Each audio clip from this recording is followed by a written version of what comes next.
How to cash out on TikTok. Hi everyone, welcome back to our channel. Today in this following tutorial I'm going to show you how you can cash out on TikTok. In order to cash out on TikTok, first of all you'll need to go ahead and log in into your TikTok account. After that, tap the profile icon. Once you click the profile icon, that's going to direct you to your profile page, and right on this page tap the tab bar icon located in the top right hand side corner. As soon as you click on it, you'll be able to see a drop down menu. Go to settings and privacy. After you click on settings and privacy, this is how the interface is going to look like. Now right on this page, go to balance. After you click the balance button, that's going to direct you to your TikTok balance page. So in order to withdraw it, click the next button. After that, it's going to direct you to this page. Go ahead and tap on transaction located right at the bottom.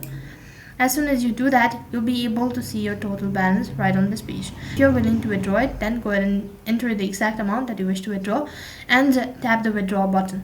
And as soon as you do that, the amount will be withdrawn. So that's basically how you can cash out on TikTok. That is all for this video. I hope the video was helpful. Make sure to like, share and subscribe to our channel. Thank you for watching. See you in the next video.